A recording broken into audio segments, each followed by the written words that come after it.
தமிழ் ஜனம் குடும்பத்தினருக்கு வணக்கம். நம்ம எல்லாருமே நாம உண்டு, நம்ம வேலை உண்டுன்னு இருப்போம். ஸ்கூலுக்கு போவோம், படிப்போம், இல்லை ஆஃபீஸுக்கு போவோம், வேலை செய்வோம். யாருக்கும் எந்த கெடுதலும் நினைக்க மாட்டோம். ஆனால் நம்மளை சீன்றதுக்குன்னே, நம்மளை வெறுப்பேற்றுறதுக்குன்னே எல்லா இடத்துலையுமே ஒரு 4 பேர் இருப்பாங்கல்ல. அதே மாதிரி தான் நம்ம இந்தியாவுக்கும் நம்மளை சுற்றி 4 நாடுகள் சிவனேன்னு இருக்கக்கூடிய இந்தியாவை, முடிந்த அளவுக்கு மற்றவர்களுக்கு உதவி செய்யக்கூடிய இந்தியாவை சீண்டும் பணியில் ஈடுபட்டு வந்து கொண்டிருக்கிறார்கள். அதில் நம்ம பாகிஸ்தானை பற்றி நிறைய வீடியோ பார்த்துட்டோம். அந்த பட்டியலில் சீனாவும் இருக்குது. சீனா வந்து இப்போது இந்தியாவுக்கு புதிதாக ஒரு தலைவலி தருது. அது என்ன அப்படிங்கிறது அந்த வீடியோவில் பார்க்க போகிறோம். Welcome to beyond headlines. நான் உங்கள் ஆனந்த் டி பிரசாத். இந்தியாவில் சிலிகுரி காரிடர் அப்படிங்கிற ஒரு இடம் இருக்குது. அதை ரொம்ப பிரபலமாக எல்லாருமே இந்த சிக்கன் ஸ்னெக் அப்படின்னு சொல்லுவாங்க.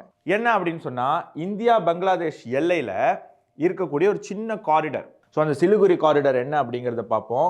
இந்தியா பங்களாதேஷ் எல்லையில் இருக்கக்கூடிய ஒரு சின்ன காரிடர் தான் இந்த சிலிகுரி காரிடர், இல்லாட்டி தி சிக்கன் ஸ்னெக் அப்படின்னு சொல்லக்கூடிய இந்த பகுதி. இந்த பகுதி என்ன பண்ணுதுன்னா, இந்தியாவில் இருக்கக்கூடிய பெருவாரியான நிலப்பரப்பை இந்தியாவுடைய நார்த் ஈஸ்டர்ன் ஸ்டேட்ஸோட கனெக்ட் பண்ணுது. அதாவது நம்ம வெஸ்ட் பெங்கால், மகாராஷ்டிரா, உத்தரப்பிரதேஷ், மத்திய பிரதேஷ், தமிழ்நாடுன்னு இருக்கக்கூடிய இந்த நிலப்பகுதிகளை இந்தியாவினுடைய நார்த் ஈஸ்ட், அஸ்ஸாம், நாகாலாந்து, அருணாச்சல் பிரதேஷ்னு சொல்லக்கூடிய அந்த இடத்துக்கு கனெக்ட் பண்ணக்கூடிய ஒரு சிறிய ஒரு காரிடர். அது வந்து வெறும் 22 கிலோமீட்டர் தான் அகலம், 22 கிலோமீட்டர் தான் அதனுடைய அகலம், 60 கிலோமீட்டர் நீளம். ஸோ இந்த காரிடர் வந்து ரொம்ப மிக முக்கியமான ஒரு காரிடர் இந்தியாவுக்கு ஸ்ட்ராட்டஜிக்கலாக. ஏன்னா இங்கே வந்து இந்த வழியாக மட்டும்தான் தரையில் இந்தியாவினுடைய நார்த் ஈஸ்டர்ன் ஸ்டேட்ஸுக்கு போக முடியும். நீங்கள் பார்த்தீங்கன்னா அதுக்கு மேலே இந்த பக்கம் நேபாள் இருக்குது, இந்த பக்கம் பூட்டான் இருக்குது, கீழே பங்களாதேஷ் இருக்குது. ஸோ இந்த 3 நாடுகளுக்கு இடையில போகக்கூடிய ஒரு சின்ன பேசேஜ் தான் இந்த சிலிகுரி பேசேஜ். இது இந்தியாவினுடைய மிக முக்கியமான ஸ்ட்ராட்டஜிக்கல் ஒரு இடம் அப்படின்னு நம்ம சொல்லணும். ஸோ இப்போ இதுக்கு என்ன ஆபத்து வந்திருக்கு அப்படிங்கிறத நீங்கள் பார்க்கணும். அதுக்கு முன்னாடி தமிழ் ஜனம் சேனல் சப்ஸ்கிரைப் பண்ணாமல் நீங்கள் இந்த வீடியோ பார்த்துட்டு இருக்கீங்க அப்படின்னு சொன்னால் தமிழ் ஜனம் சேனல் சப்ஸ்கிரைப் பண்ணுங்கள். நாங்கள் இது போல் பல தேசிய கண்ணோட்டம் கொண்ட செய்திகளை உங்ககிட்ட கொண்டு வந்து சேர்த்துக்கிட்டே இருக்கோம். இப்போ 1947 இந்தியாவுக்கு சுதந்திரம் கிடைக்கும் போது இந்தியா பாகிஸ்தான் 2 நாடுகளாக பிரிஞ்சுது. ஆனால் அது வெறும் இன்னைக்கு இருக்கக்கூடிய இந்த வெஸ்ட் பாகிஸ்தான் மட்டும் கிடையாது. அன்னைக்கு ஒரு வெஸ்ட் பாகிஸ்தான் இருந்தது, ஒரு ஈஸ்ட் பாகிஸ்தான் இருந்தது. இந்த வெஸ்ட் பாகிஸ்தான், ஈஸ்ட் பாகிஸ்தான் எப்படி 2 நாடுகளாக மாறிடுச்சு அப்படிங்கிறது ஒரு பெரிய வரலாறு. இந்தியா பாகிஸ்தான் வந்து சுதந்திரம் கிடைத்ததுலேருந்தே பல்வேறு போர்களில் சந்திச்சுக்கிட்டே வந்தது. சுதந்திரம் கிடைச்ச உடனே 1947 49 வரைக்கும் 2 ஆண்டுகள் ஒரு மிகப்பெரிய போர் நடந்தது. என்ன அப்படின்னு சொன்னால், சுதந்திரம் அடையும் போது வெள்ளைக்காரன் ரொம்ப ஒரு ஒரு விஷயம் பண்ணிட்டு போயிட்டான். என்னன்னா, இந்தியா சுதந்திரம் தரோம், பாகிஸ்தானுக்கு சுதந்திரம் தரோம், யார் வேணால் யாரு கூட வேணால் இணைஞ்சிக்கோங்க, இல்லை தனி நாடாக இருக்கீங்கன்னா இருந்துக்கோங்க அப்படிங்கிற மாதிரி ஒரு இந்தியாவை வந்து முழுமைப்படுத்த விடாமல் செய்யறதுக்கான முயற்சிகள்லாம் ஈடுபட்டான். ஆனால் நம்மளுடைய அன்னைக்கு இருந்த சர்தார் வல்லபாய் பட்டேலும் விபி மேனனும் 2 பேரும் சேர்ந்து இந்தியாவில் இருக்கக்கூடிய 500க்கும் மேற்பட்ட சிறு கிராமங்கள், சிறு மாவட்டங்கள் எல்லாம் இணைத்து இன்னைக்கு ஒரு மிகப்பெரிய நாடாக நம்மளுக்கு முழுமையாக நம்ம நாடு கிடைக்கலனாலும் பெருவாரியான நிலப்பரப்பை அவங்க வந்து நமக்கு எடுத்து தந்தாங்க. ஸோ அதில் வந்து என்ன ஆயிடுச்சுன்னா, காஷ்மீரினுடைய ஹரிசிங் அவர்களுக்கு ஒரு சின்ன வருத்தம். ஏன்னா அவர் ஹிந்து ராஜா, ஹிந்துக்கள் ஒரு 40% இருக்காங்க அவருடைய ராஜ்யத்தில், ஆனால் 60% முஸ்லீமாக இருக்காங்க. நம்ம இந்தியாவோட போனால் முஸ்லீம்களுக்கு வருத்தப்படுவாங்க. ஸோ அதனால் நம்ம இந்தியாவோட போக வேண்டாம், நம்ம வந்து தனி நாடாக இருந்துடலான்னு அவர் மனசில் ஒரு சின்ன கேள்வி இந்த மாதிரி வந்துக்கிட்டே இருந்தது. அப்போ அவர் சொல்கிறாரு, இந்த மாதிரி நான் இந்தியாவோட சேரலை அப்படிங்கிற மாதிரி பேச்சு அப்படி அடிப்படும் போது பாகிஸ்தான்காரனும் அங்கே இருந்த லோக்கல் ட்ரைப்ஸ் சில இஸ்லாமியர்களும் அவங்க வேலையை காட்டிட்டாங்க. ராஜா எந்த இஸ்லாமியர்களுக்காக யோசிச்சாரோ அந்த இஸ்லாமியர்கள் என்ன பண்ணாங்க, அந்த நாட்டை வந்து இந்த ராஜாவை அன்சீட் பண்ணி அவங்க ராஜாவாகிறதுக்கு ஒரு முயற்சி ஈடுபடுறாங்க. அதுக்கு பாகிஸ்தான் உதவுது. உடனே இதை புரிஞ்சுக்கிட்ட ஹரிசிங் என்ன பண்ணுறாரு, இந்தியாவோட தன்னை இணைத்துக்கிறார். அதாவது ஜம்மு காஷ்மீர் பகுதியை இந்தியாவோடய இணைச்சிடுறாரு. ஆனால் அதுக்குள்ளே பல பகுதிகள், காஷ்மீரில் இருக்கக்கூடிய பல பகுதிகள் பாகிஸ்தான் கைக்கு போயிடுச்சு. ஸோ மீதி இருக்கக்கூடிய நிலப்பரப்பில் இந்தியா போய் தன்னுடைய இராணுவத்தை நிறுத்தி அந்த இடத்த மேலும் நடக்க வேண்டிய ஆக்கிரமிப்பை தடுத்து நிறுத்துறாங்க. ஸோ இது 1947 1949 வரைக்கும் இந்த போரானது தொடர்ந்து நடக்குது. அதுக்கப்புறம் 1965 அதே மாதிரி போர் நடக்குது, 71 நடக்குது, 99 கார்கில், அப்புறம் இப்போ நடந்த இந்த கான்ஃப்ளிக்ட். ஸோ இப்படி தொடர்ந்து பாகிஸ்தானுக்கும் இந்தியாவுக்கும் ஏகப்பட்ட பிரச்சனைகள் இடையில வந்துக்கிட்டே இருக்கு. இதில் 1971 நடந்த போர் வந்து மிக ஒரு முக்கியத்துவம் வாய்ந்த போர். பங்களாதேஷில் இருக்கக்கூடிய ஒருவர் அதிகமான தொகுதிகளை வென்று பிரதமராகக்கூடிய வாய்ப்பு கிடைக்குது. ஆனால் பங்களாதேஷில் இருக்கக்கூடியவங்க பாகிஸ்தானை பொறுத்த வரைக்கும் மட்டமான முஸ்லீம்ஸ். ஸோ அந்த மட்டமான முஸ்லீம்லேருந்து ஒருத்தர் பிரதமர் ஆகிறது அந்த நாடு விரும்பலை அப்படிங்கிறதுனால அதிகமான தொகுதிகள் வென்றாலும் ஜனநாயகத்துக்கு விரோதமாக வெஸ்ட் பாகிஸ்தான், இன்னைக்கு இருக்கக்கூடிய பாகிஸ்தானில் இருக்கக்கூடிய பூட்டோ அப்படிங்கிறவர் பிரதமராக தொடர்கிறார். இது வந்து ஒரு மிகப்பெரிய ஒரு அதிருப்தியை, கோபத்தையும் பங்களாதேஷ், அதாவது அன்னைக்கு இருந்த ஈஸ்ட் பாகிஸ்தானில் உருவாகுது. ஸோ அங்கே ஒரு கிளர்ச்சி வெடிக்குது. பாகிஸ்தான் இராணுவத்துக்கும் அங்கே இருக்கக்கூடிய மக்களுக்கும் ஆக்டிவிஸ்ட்டுக்கும் ஒரு மிகப்பெரிய போர், ஒரு சண்டை நடந்துக்கிட்டு இருக்கு. நிறையா லட்சக்கணக்கான வங்கதேச இஸ்லாமியர்கள் கொல்லப்படுறாங்க, பெண்கள் கற்பழிக்கப்படுறாங்க. யாரால? அவங்களுடைய பாகிஸ்தான் இராணுவத்தால். இதை தாங்க முடியாமல் ஏகப்பட்ட இஸ்லாமியர்கள் இந்தியாவில் இருக்கக்கூடிய வெஸ்ட் பெங்காலுக்கும் அசாமுக்கும் சட்டவிரோதமாக உள்ள வராங்க. இது தடுத்து நிறுத்துறதுக்கு வேற வழியே இல்லை. பங்களாதேஷை ஒரு தனி நாடாக அறிவிக்க வேணும், அதை வந்து ஒரு தனி நாடாக பெற்றுத்தர வேணும் அப்படின்னு சொல்லி இந்திய இராணுவம் இந்திய அரசுக்கு ஒரு அட்வைஸ் பண்ணுது. இந்திய அரசோ பல யோசனைகளுக்கெல்லாம் நேரம் கொடுத்து அவங்க யோசித்து கடைசியில் சரி அப்படின்னு ஒத்துக்கிறாங்க. அதுக்கப்புறம் இந்திய இராணுவம் பாகிஸ்தான் இராணுவத்தை துவம்சம் பண்ணி அடித்து தூள் கிளப்பி பங்களாதேஷ் அப்படிங்கிற நாட்டை பெற்றுத்தராங்க. எப்படி பெற்றுத்தராங்க? அந்த போர் கிட்டத்தட்ட 14 நாள் நடக்குது. டிசம்பர் 13 டிசம்பர் 16 வரைக்கும் 1971 14 நாட்கள் அந்த போரானது நடக்குது. அதில் இந்தியாவுக்கு கிட்டத்தட்ட 45 ஏர்கிராஃப்ட் நம்ம வந்து இழக்கிறோம். பாகிஸ்தான் ஒரு 75 ஏர்கிராஃப்ட் இழக்கிறாங்க. நம்ம பக்கம் கிட்டத்தட்ட ஒரு 3000 பேர் இறந்து போகிறாங்க. அவங்க பக்கம் இராணுவ வீரர்கள் ஒரு 8000 10,000 பேர் இறந்து போகிறாங்க. ஸோ கிட்டத்தட்ட 15,000 பேர் உயிரிழப்புக்கு அப்புறம் இந்திய இராணுவம் வெற்றி பெறுது. இதுக்கு நடுவில் அமெரிக்கா, அதுக்கப்புறம் வந்து சைனாலாம் வந்து பாகிஸ்தானுக்கு உதவி பண்ண முயற்சி பண்ணும்போது அன்னைக்கும் இன்னைக்கும் இந்தியாவின் நண்பனாக இருக்கக்கூடிய ரஷ்யா வந்து கடலில் வந்து அவங்களுடைய ஃப்ளீட்டை எடுத்துகிட்டு வந்து, நேவல் ஃப்ளீட் எடுத்துகிட்டு வந்து நிப்பாட்டி, எவனாவது தேவையில்லாமல் இந்தியாவை சீண்டுனீங்கன்னா அவங்களுடைய உரிமைக்கான ஒரு சண்டை அங்கே நடந்துட்டு இருக்கு, வேற நாடுகள் யாரும் தலையிடக்கூடாது அப்படின்னு ரொம்ப கட் அண்ட் ரைட்டாக சொல்கிறாங்க. அதை பயந்து, அதற்கு பயந்து அன்னைக்கு சைனாவோ அமெரிக்காவோ வேற நாடுகளோ இந்த போரில் வந்து தலையிடலை. இந்திய இராணுவத்துக்கு முழுமையான ஒரு ஆதரவு கிடைக்குது, அவங்களுக்கு நேரம் கிடைக்குது, அரசியல் அழுத்தம் இல்லாமல் மிகப்பெரிய துல்லியமான தாக்குதல்களை நடத்தி பங்களாதேஷ் அப்படிங்கிற ஒரு நாட்டை பெற்றுத்தருது. எப்படி? 93,000 பாகிஸ்தான் சர்வீஸ் மேன், இராணுவத்தில் போலீஸில் இருக்கக்கூடிய சர்வீஸ் மேனை கைது பண்ணுறாங்க. இந்தியா கைது பண்ணுறாங்க. கைது பண்ணி இவங்களை ரிலீஸ் பண்ணணும் அப்படின்னு சொன்னால், ஒன்று பங்களாதேஷ் நாட்டை தனியாக தரணும், ரெண்டாவது காஷ்மீரை எங்ககிட்ட ஒப்படைக்கணும் அப்படின்னு 2 கண்டிஷன் வைக்கிறாங்க. இந்த 2 கண்டிஷன் யார் வைக்கிறா? இந்திய அரசு அவங்க கிட்ட வைக்குது. இந்திய ராணுவம் சொல்லுது இந்த மாதிரி கண்டிஷனை வைங்க அப்படின்னு. உடனே அன்னைக்கு இருந்த இந்தியாவுடைய பிரதமர் இந்திரா காந்தி அன்னைக்கு இருந்த பாகிஸ்தான் பிரசிடென்ட் ஜுல்ஃபிகர் அலி பூட்டோ கிட்ட இந்த நிபந்தனையை வைக்கிறாங்க. என்னது? ஒன்று, தனி பங்களாதேஷ் நாடு அறிவிக்கணும், ரெண்டாவது ஜம்மு காஷ்மீரை எங்ககிட்ட ஒப்படைக்கணும் அப்படின்னு சொல்லி அவர் வந்து ஒத்துக்கிறாங்க. ஆனால் ரெண்டுமே நான் இப்போ செஞ்சுட்டேன்னா என் நாட்டில் எனக்கு பேர் புகழெல்லாம் போயிடும், மக்கள் என்ன வந்து காரி துப்புவாங்க. அதனால் என்னால் ரெண்டுமே பண்ண முடியாது. இப்போ ஒன்றும் பண்ணுறேன், பங்களாதேஷை தனி நாடாக நான் அறிவிச்சிடுறேன். காஷ்மீர் விஷயத்தை எனக்கு கொஞ்சம் நாள் தாங்க, இதெல்லாம் அப்படி செட்டில் ஆன உடனே நான் உங்களுக்கு காஷ்மீர் ஒப்படைச்சிடுறேன் அப்படின்னு சொன்ன உடனே நம்ம அன்னைக்கு இருந்த பிரதமர் இந்திரா காந்தி அவர்கள் ஓகே அப்படின்னு சொல்லிட்டாங்க. இப்போது இந்திரா காந்தியிடம் அன்னைக்கு இருந்த இராணுவம், அன்னைக்கு இருந்த பாதுகாப்பு படையினர் ஒரு விஷயம் சொல்கிறாங்க.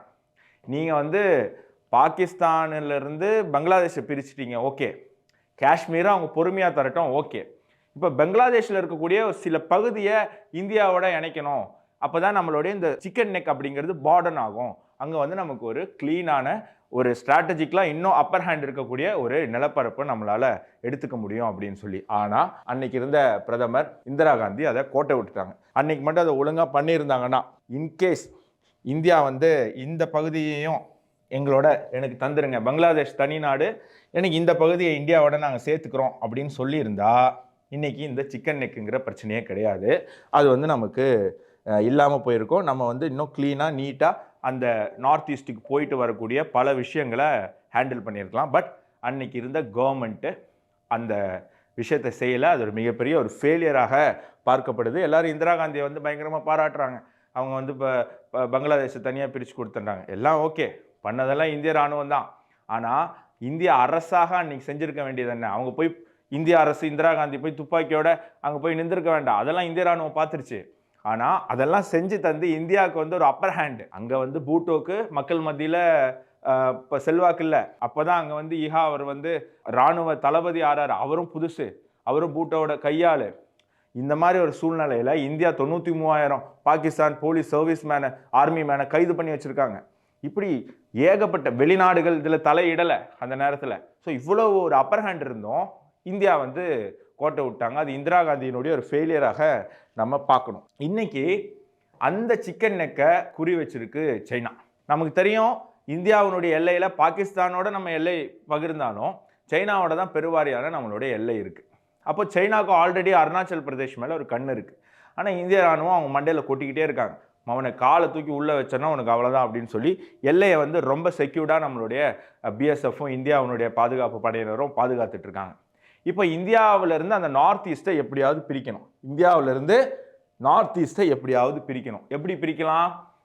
அப்போ தான் வந்து இந்த பங்களாதேஷில் இந்தியாவுக்கு ஆதரவாக இருந்த அந்த பிரதமரை தூக்கி வெளில போட்டு இப்போ சைனாவுடையும் அமெரிக்காவுடைய டெமோக்ராட் கட்சியினுடைய ஒரு பப்பட் யூனஸை இப்போ அங்கே வந்து சீஃப் அட்வைசராக உட்கார வச்சுருக்காங்க. இப்போ சைனா என்ன சொன்னாலும் நடக்கும். சைனா என்ன சொன்னாலும் பங்களாதேஷில் நடக்கும். இப்போ சைனா என்ன பண்ணுறாங்க அப்படின்னு சொன்னால் லாம் மோனிர் ஹட் அப்படிங்கிற ஒரு பகுதியில் வேர்ல்டு வார் 2ல் பயன்படுத்தப்பட்ட ஒரு ஏர்பேஸ். வேர்ல்டு வார் 2ல் பிரிட்டிஷஸ் பயன்படுத்தின ஒரு ஏர்பேஸ். இந்த ஏர்பேஸை இப்போது சைனா பங்களாதேஷ் கிட்டேருந்து வாங்க முயற்சி பண்ணுது. கிட்டத்தட்ட வாங்கிட்டாங்கன்னே வச்சுக்கோங்க. இப்போ இது எங்கே இருக்குது அப்படின்னு சொன்னால் 135 kilometre from India's critical Siliguri corridor. அதாவது இந்த சிக்கன் நெக்லேருந்து வெறும் 135 கிலோமீட்டர் தூரத்தில் தான் இருக்குது. ஸோ ஒரு கிட்டத்தட்ட ஒரு பைக்கில் போனால் கூட ஒரு 1.5 மணி நேரத்தில் ரீச் ஆகக்கூடிய ஒரு இடத்துல தான் இன்னைக்கு சைனா வந்து ஒரு ஏர்பேஸை கட்டியிருக்காங்க. அது மட்டும் இல்லை, இந்தியா பார்டர்லேருந்து அது வெறும் 12-15 கிலோமீட்டர் தான். 12 to 15 கிலோமீட்டர்ஸில் அங்கே இந்தியாவுடைய பார்டர் இருக்குது. இந்த மாதிரி ஒரு ரொம்ப முக்கியத்துவம் வாய்ந்த ஒரு பகுதியில் சைனா வந்து ஒரு ஏர்பேஸை வச்சுருக்கு. ஒருவேளை இந்திரா காந்தி அன்னைக்கே இந்த இடத்த இந்தியா பக்கம் வாங்கி தந்திருந்தால் அன்றைக்கி அவ்வளோ பலம் இந்தியாவுக்கு. நான் திருப்பி சொல்கிறேன், அன்றைக்கி அவ்வளோ பலம் இந்தியாவை கேள்வி கேட்க யாருமே இல்லை. ஆனால் அன்றைக்கி ஸ்ட்ராட்டஜிக்கலாக யோசிக்கவோ ஒரு லாங் டேர்மாக யோசிக்கவோ அன்றைக்கி இருந்த பிரதமருக்கோ அன்றைக்கி இருந்த அரசுக்கோ அமைச்சர்களுக்கோ மூளை இல்லாமல் போயிடுச்சா என்னன்னு எனக்கு தெரில. அதனால் இன்றைக்கி இந்தியா இந்த மாதிரி ஒரு சிக்கலான ஒரு சூழ்நிலையில் உருவாகியிருக்காங்க. ஸோ இன்றைக்கி அதுக்கு எதிராக இந்தியா என்ன பண்ணுது? சரி, நீ பங்களாதேஷில் ஒரு பேஸை கொண்டு வந்தால் நாங்கள் சும்மா இருப்போமா? இந்தியா சும்மா இருக்குமா? இந்தியா வந்து ஹசிமாரா அப்படிங்கிற வெஸ்ட் பெங்காலில் ஒரு ஏர்ஃபோர்ஸை அப்கிரேட் பண்ணுது. சைனா வந்து வாங்க போகுது இல்லை வாங்குது அப்படிங்கிற தகவல் கிடைச்ச உடனேயே இந்தியாவுடைய ஏர்ஃபோர்ஸ் என்ன பண்ணுது? ஹசிமாரா ஏர்ஃபோர்ஸ் ஸ்டேஷனை, வெஸ்ட் பெங்காலில் இருக்கக்கூடிய அந்த ஏர்ஃபோர்ஸ் ஸ்டேஷனை மிக அப்கிரேட் பண்ண ஆரம்பிச்சிருக்கு. எந்த சேலஞ்சு வந்தாலும் அதை வந்து தகர்க்கக்கூடிய, அதை தடுத்து நிறுத்தக்கூடிய ஒரு கெப்பாசிட்டியை இந்தியா வளர்த்துருக்கு. இந்த ஏர்ஃபோர்ஸ் ஸ்டேஷன் ரஃபேலையும் தாங்கி நிற்கிது. அதையும் நம்ம பார்க்கணும். ஸோ எந்த ஒரு ஃபோர்ஸஸ் வந்தாலும், எந்த ஒரு சண்டை வந்தாலும் இந்தியாவால் தாக்கு பிடிக்கக்கூடிய ஒரு முயற்சி, ஒரு வாய்ப்பு இந்தியா வந்து உருவாக்குது. ஸோ இன்னும் அதை அப்கிரேட் பண்ணிக்கிட்டு இருக்கு. சைனா என்னென்ன அங்கே செய்ய முயற்சி பண்ணுதோ அதை விட ஒரு படி மேலே இந்தியா இருக்கணும் அப்படிங்கிற முயற்சியில் இந்திய அரசாங்கமும் இந்தியாவினுடைய டிஃபென்ஸ் ஃபோர்ஸஸும் அதை சரி பண்ணிட்டு வருது. இது மட்டும் இல்லாமல் இந்தியாவினுடைய பார்டர்ஸை வந்து இந்தியா டெவலப் பண்ணிகிட்டு இருக்கு. இந்தியாவில் ஜவஹர்லால் நேரு வந்து அக்ஷய் சின்ன வந்து இப்போ சைனா எடுத்துகிட்டு போனப்போ அவர் என்ன சொன்னார்னா, அங்கே ஒரு செடி கூட முளைக்காது, ஒரு கிராஸ் கூட முளைக்காது அப்படின்னு அவர் சொன்னார். ஸோ அவ்வளவுதான் அவர் இந்தியாவினுடைய எல்லைக்கு கொடுத்த இம்பார்ட்டன்ஸ். ஒரு நாட்டினுடைய முடிவு தான் எல்லை அப்படின்னு பல பேர் நினச்சிட்டு இருப்பாங்க. இல்லை, ஒரு நாட்டினுடைய ஆரம்பம் அதனுடைய எல்லை. ஸோ எல்லை வந்து மிக முக்கியம் வாய்ந்த ஒரு பொருள், ஒரு இடம். அதை வந்து நம்மளுடைய எதிரி நாடுகள் மிக கச்சிதமாக அதை வந்து சரி பண்ணிட்டு இருந்தாங்க. அந்த நேரத்தில் அன்னைக்கு இந்தியாவை ஆட்சி பண்ணிட்டு இருந்தவங்க படுத்து தூங்கிட்டு இருந்தாங்க. இந்திய இராணுவமும் இந்திய பாதுகாப்போடைய பல முறை சொல்லியும் அதுக்கான பட்ஜெட்டை அலாட் பண்ணாமல் தூங்கிட்டு இருந்தது அன்றைய அரசு. ஆனால் இன்னைக்கு கடந்த 10 ஆண்டுகளில் இந்தியாவினுடைய எல்லைகளை மிக கச்சிதமாக, மிக அட்வான்ஸ்டாக டெவலப் பண்ணிட்டு இருக்கு இந்த அரசாங்கமும் பாதுகாப்பு படையினரும். அங்கே இருக்கக்கூடிய கிராம மக்கள் இந்தியாவினுடைய முதல் லேயர் ஆஃப் பவுண்டரி ஃபோர்ஸாக மாறி இருக்கு. அங்கே இருக்கக்கூடிய மக்களை திருப்பி யாரெல்லாம் எல்லையில் வேலை வாய்ப்பு இல்லை, பள்ளிக்கூடம் இல்லை, ஒரு வசதி இல்லைன்னு சொல்லி வேற இடத்துக்கு போனாங்களோ, இன்னைக்கு அந்த வசதியெல்லாம் எல்லையில் ஏற்படுத்தணுன்னே அந்த கிராமங்களுக்கு மீண்டும் மக்கள் வந்து வாழ்கிறாங்க. ஸோ இது ஒரு மிக முக்கியமான ஸ்ட்ராட்டஜிக்கல் விஷயம். இதையும் இந்தியா கவர்மெண்ட் பண்ணுது. இது ரொம்ப முக்கியம். இந்தியாவினுடைய எல்லையை பாதுகாக்க, இந்தியா எல்லையில் வாழக்கூடிய மக்களை, அவர்களுடைய வாழ்வாதாரத்தை, அவர்களுடைய வாய்ப்புகளை உயர்த்துவதும் அதிகரிப்பதும் ஒரு அரசனுடைய கடமை. அதை இந்த அரசும் இப்போ இருக்கக்கூடிய பாதுகாப்பு படையினரும் செய்கிறாங்க. ஸோ இந்த சைனா வந்து இந்த முயற்சிகள்லாம் ஈடுபட்டாலும் இந்தியா அதை முறியடிக்கக்கூடிய வாய்ப்பு இருக்குது. ஸோ அதை தொடர்ந்து நீங்கள் பார்த்தீங்க அப்படின்னு சொன்னால் பங்களாதேஷில் ஒருவேளை திருப்பி 1971 மாதிரி இந்தியாவுக்கு ஒரு வாய்ப்பு கிடைச்சதுன்னு வைங்களேன், வெளிநாடுகள் யாரும் தலையிடலை, இந்தியாவுக்கு வந்து முழு சுதந்திரம் இருக்குது, இந்திய இராணுவத்துக்கு முழு சுதந்திரம் இருக்குது அப்படின்னு சொன்னால், நமக்கு தெரியும் சமீப காலமாக பங்களாதேஷில் இருக்கக்கூடிய இந்துக்கள் மிக மிக ஒரு துன்பத்தையும் துயரத்தையும் அனுபவிச்சுட்டு இருக்காங்க. கொலை, கொள்ளை, கற்பழிப்பு அப்படின்னு சொல்லி வாயில் சொல்ல முடியாத அளவு கஷ்டத்தை அனுபவிச்சுட்டு இருக்காங்க. இந்துக்களின் இனப்படுகொலை வங்கதேசத்தில் நடந்துக்கிட்டு இருக்கு. ஸோ இந்தியாவுக்கு ஒரு வாய்ப்பு கிடைச்சதுன்னா, இந்தியா வந்து இந்தியாவோட இணைக்க வேண்டிய வங்கதேச பகுதிகள் என்ன அப்படின்னு பார்த்தீங்க அப்படின்னு சொன்னால், இதெல்லாம் இந்துக்கள் அதிகமாக இருக்கக்கூடிய பகுதி. வங்கதேசத்தில் இந்துக்கள் அதிகமாக இருக்கக்கூடிய, அதாவது சுதந்திரம் கிடைக்கும்போது 30% இந்துக்கள் இருந்தாங்க வங்கதேசத்தில். ஆனால் அதை திட்டமிட்டு அங்கே இருக்கக்கூடிய பயங்கரவாதிகள் அதை வந்து குறைச்சி இன்னைக்கு கிட்டத்தட்ட ஒரு 10% இங்கே இந்துக்கள் இருக்காங்க. அதுலேயும் பார்த்தீங்க அப்படின்னா இந்தியாவுடைய எல்லையோர மாவட்டங்கள் நீங்கள் வந்து ரங்பூர் அப்படிங்கிற இடத்துல 22 லட்சம் இந்துக்கள் இருக்காங்க. இந்த ராஜா ஷாஹி அப்படிங்கிற பகுதியில் 11 லட்சம் இந்துக்கள் இருக்காங்க. ஸோ இந்த 2 மாவட்டத்தை இந்தியாவோட இணைச்சிட்டா இந்த சிக்கன் நெக் ஆனது சரிப்படுத்தப்படும். ஸோ இந்த 2 மாவட்டத்தில் பெருவாரியாக இந்துக்கள் இருக்காங்க. ஸோ இந்துக்களையும் காப்பாற்றின மாதிரியாச்சு, நம்மளுடைய இந்த சிக்கன் நெக் ப்ராப்ளமும் சால்வ் ஆயிடுச்சு. அதே மாதிரி இந்த பக்கம் வந்தீங்கன்னா சைல்ஹெட் அப்படிங்கிற ஒரு முக்கியமான ஒரு மாவட்டம் இருக்குது. இந்த மாவட்டத்தை திரிபுராவோட இணைக்கணும். ஏன்னா இது திரிபுராவிலிருந்து பிரிக்கப்பட்ட ஒரு நிலப்பகுதி. அங்கே இருக்கக்கூடியவங்க வங்காள மொழி பேசக்கூடியவங்க, திரிபுராலையும் வங்காள மொழி பேசுகிறவங்க தான் அதிகமாக இருக்காங்க. ஸோ இந்த மாவட்டத்தையும் நம்ம திரிபுராவோட இணைச்சிட்டோம் அப்படின்னு சொன்னால், பாரம்பரியமாக திரிபுராவுக்கு இருந்த ஒட்டுமொத்த நிலப்பரப்பும் திரிபுரா மக்களுக்கு திருப்பி கிடைக்கும். இந்தியாவுக்கும் ஒரு ஸ்ட்ராட்டஜிக்கலாக ஒரு மிக முக்கியமான பகுதியாக இருக்கும். ஸோ இந்த 3 மாவட்டத்தை கூடுதலாக குல்னா அப்படிங்கக்கூடிய இந்த மாவட்டத்தையும் இணைச்சிட்டோம் அப்படின்னு சொன்னால், இந்தியாவினுடைய பல பிரச்சனைகள் இங்கே சரி செய்யப்படும். குறிப்பாக மிக முக்கியமான பிரச்சனை அந்த சிக்கன் நெக் அப்படிங்கிறது சரி செய்யப்படும். ஆனால் அதுக்கெல்லாம் வாய்ப்பு கிடைக்கணும். 1971 அந்த வாய்ப்பு கிடைச்ச போது அன்னைக்கு இருந்த அரசு நல்லா கொரட்டை விட்டு தூங்கினதுனால நமக்கு அந்த வாய்ப்பு இல்லாமல் போயிடுச்சு.